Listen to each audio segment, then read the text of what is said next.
Welcome back to the Rooted Wild podcast. I'm your host, Katherine Winkles, a certified recreation therapist and therapeutic horticulture ally. This space is where we explore nervous system care, recreation therapy, and sustainable ways of living well through nature, movement, creativity, rest, and compassionate self-understanding. Today, we're turning inward.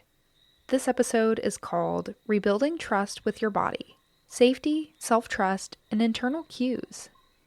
Because for many people, especially those navigating chronic pain, stress, burnout, or trauma, the relationship with the body can feel complicated. Sometimes the body feels unpredictable. Sometimes it feels overwhelming. And sometimes it feels easier to disconnect than to listen. Today, we'll explore how to gently rebuild trust with your body at your own pace.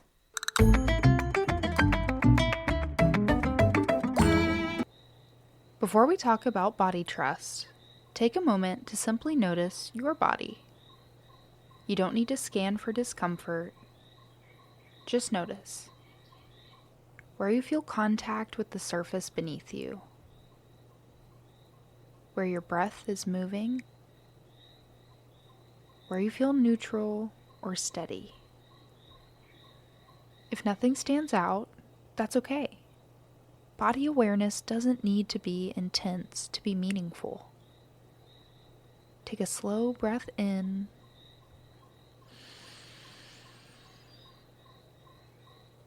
and exhale gently.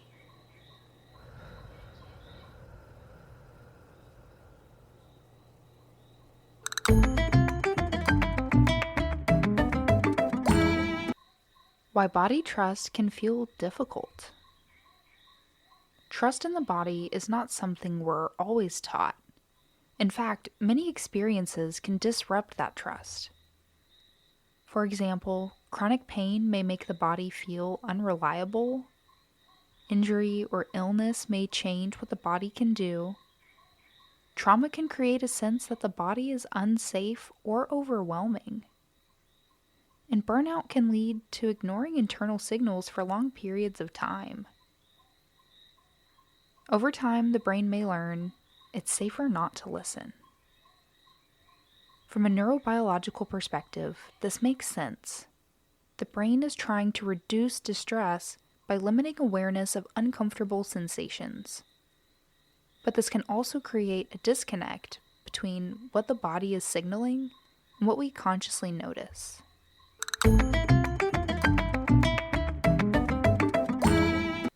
So what are internal cues? The ability to notice internal body signals is called interoception. This includes awareness of hunger and fullness, fatigue, muscle tension, heart rate, breathing, temperature, pain, even emotional sensations. The insula, a region of the brain, plays a key role in processing interoceptive signals. Research shows that interoception is closely tied to emotional regulation, decision-making, and self-awareness. When interoception is disrupted, either heightened or reduced, it can become harder to interpret what the body needs. For example, some people may feel too much sensation, leading to overwhelm. Others may feel very little, making it difficult to notice early signals like fatigue or stress. Rebuilding body trust often involves gently strengthening this awareness over time.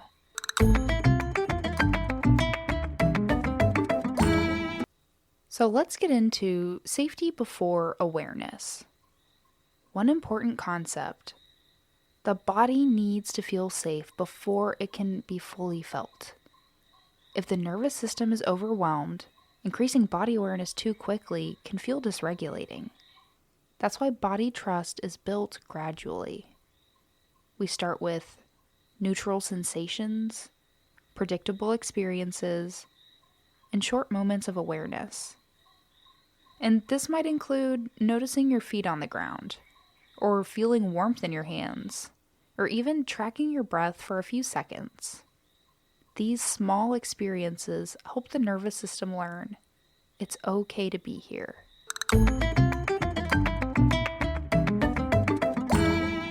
Rebuilding trust through consistency. Trust is built through consistency, not intensity. Just like relationships, the body learns trust through repeated, reliable experiences. This might look like responding to fatigue with rest when possible, eating when you notice hunger, pausing when something feels overwhelming, and even choosing movement that feels supportive rather than punishing.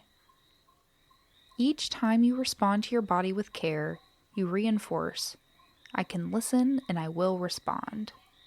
And over time, this strengthens the connection between awareness and action.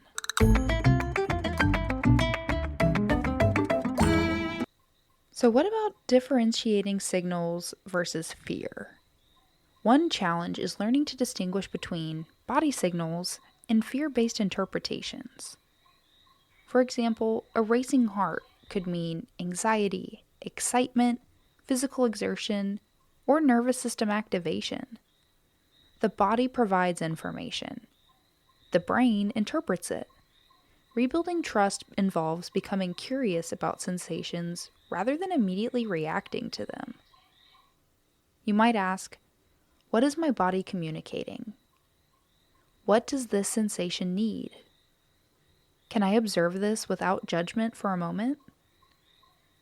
Curiosity helps reduce fear-based responses and supports regulation.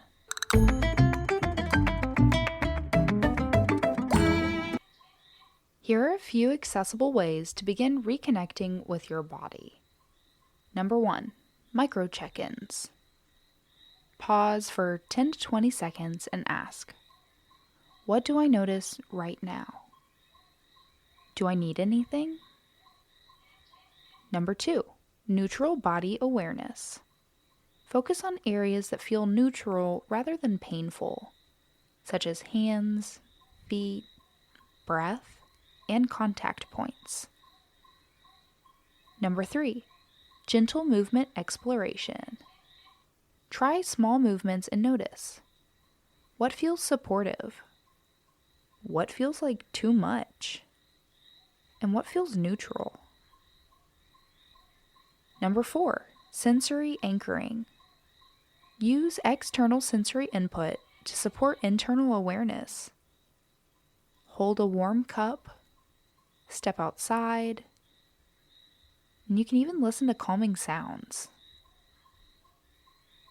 Number 5, track cause and effect. Notice patterns over time. What helps you feel more regulated? What increases tension? This builds a sense of predictability.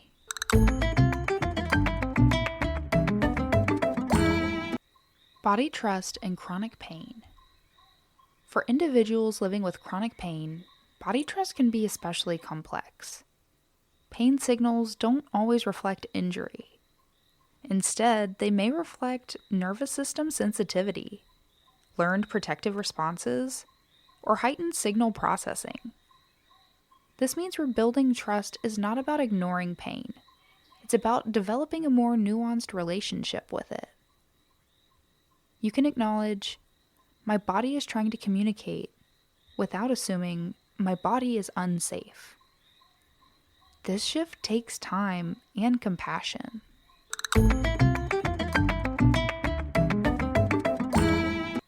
Take a moment to consider, when do you feel most connected to your body? When do you feel most disconnected? What is one small way you could respond to your body with care today? There's no need to change everything. Small moments of awareness create lasting shifts.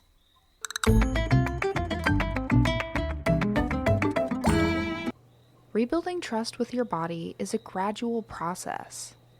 It's not about perfect awareness. It's about consistent, compassionate attention. Over time, your body can become less of a source of confusion or frustration and more of a source of information and support.